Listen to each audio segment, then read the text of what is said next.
So, for today's intuitive oracle for the 4th of the 5th, 2024, I've gone back to the Alister Crowley, Lady Frida Harris, Thoth deck.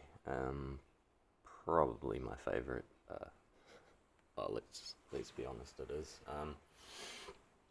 It's when I started this series of daily divines or intuitive oracles with, and it's one I want to go back to, especially after yesterday, because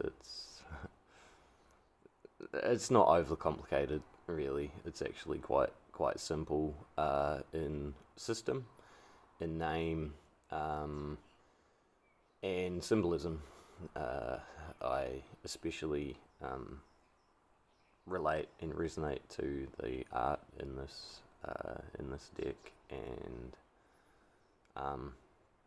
it's always been a pleasure for me to work with, and this is the only deck I have bought for myself. And just quickly, apparently the artist's grandson lives in Wellington, New Zealand, which is quite cool, because I know there was an offshoot of the Golden Dawn that set up chapters here in New Zealand as well, for anybody who's interested. I'm not too sure where they're at or whether they're still going, and how successful they were here, but regardless.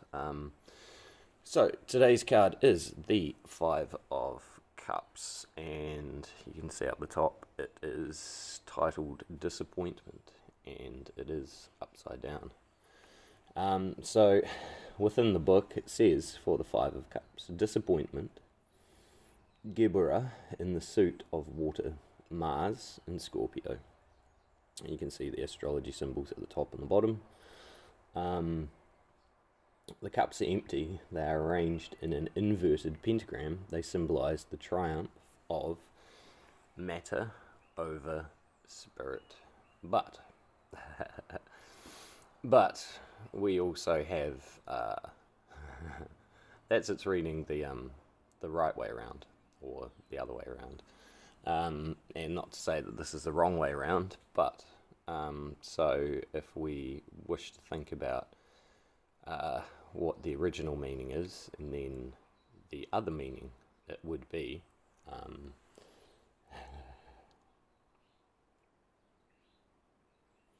it could be taken two ways. It could mean, and I think the truth will be between them, I think it can be seen as the triumph of spirit over matter, right? So our inner essence. But then again, it's titled disappointment, so it isn't necessarily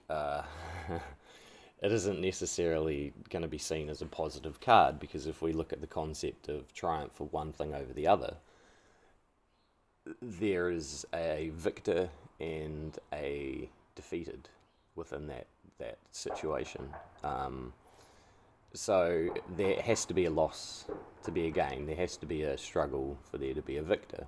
And often with fives, there's a lot of energy which isn't necessarily stable, is looking for, I was going to say a way out, or a way forward, or a way to move into something more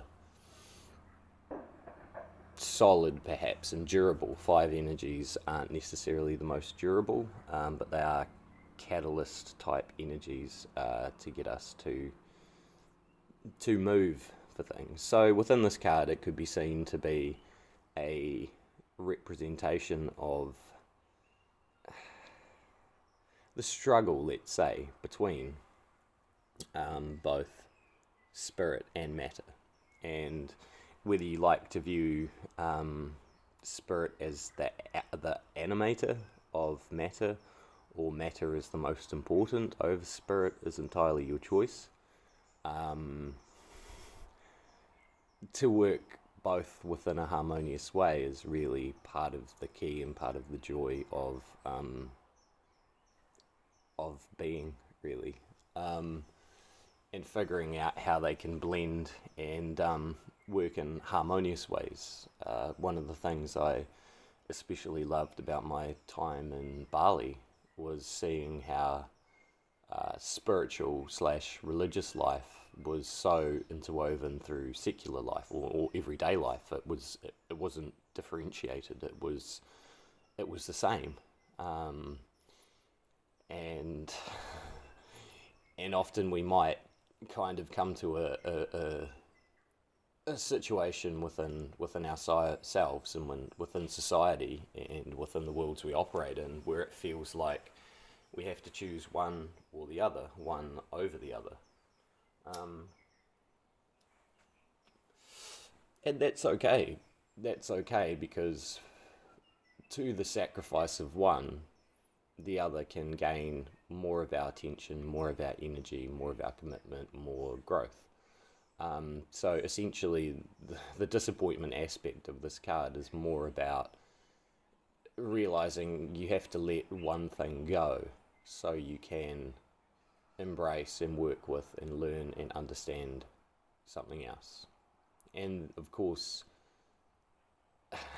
tarot is tarot, meaning rota, meaning wheel, meaning journey. So it's not a permanent situation. It's just another part of a pathway for a while to get through. Now, the other way I was going to talk about, if we are to slightly reverse the meanings for this, I said it could be the triumph of spirit over matter, but it could also be seen as the defeat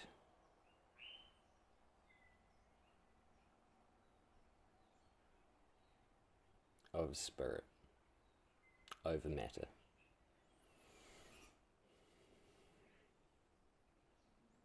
Which is another concept. And if you look at the cards,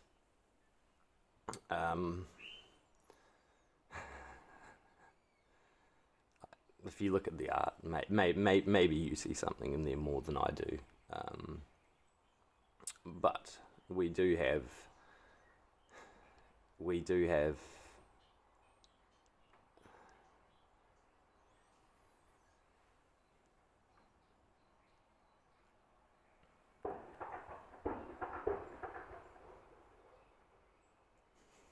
ducks being shot, I think, in the background. But within this card, all the chalices are empty, and all the chalices are pointing downward into, basically, we could say fire energy, but there is also leaves up there, and those leaves, like the chalices, are empty as such, but not entirely. The top chalice is able to draw, let's say, from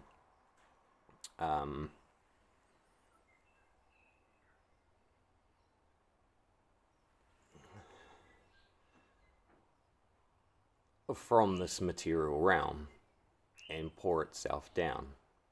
You can see there are flowers, there are leaves, and one thing I really like about this particular deck is pathways. As you can see, pathways between the components of the card and the symbolism. We have pathways. This is one of the I think this is one of the most finest tarot decks to have come out in the past probably 100, 200 odd years. But so we have an energetic, even though it appears empty, there's still energy, there's still impetus for growth, for change, for thirsting, for knowledge, for connection even. So in many ways, that energy, even though it's falling downwards, is being recycled back and comes from a source that is very much in the material realm. So ironically, our search for one over the other, whether it be matter over spirit or spirit over matter, essentially there's a strange process that will lead us to the other as it has to do. So to wrap that up, I'll just say, like,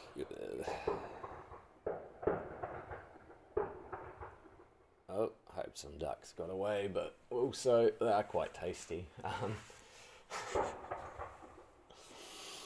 So, disappointment. Maybe the spirits are going to protect the ducks, and they will fly, and maybe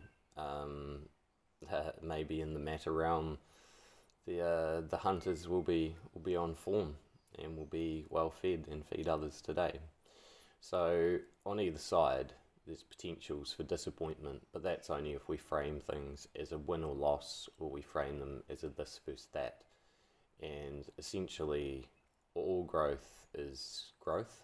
I was going to say good, and it probably is. So it doesn't matter what pathway you follow, whether you are deeply spiritual, whether you are heavily involved in the material and matter. They are necessary, they complement, and they don't have to come at the expense of another permanently. They do sometimes negate each other at times, but they also imply each other. So there's a reading, went on a little bit, but we'll hopefully get it by 12. So thank you, and enjoy this Saturday.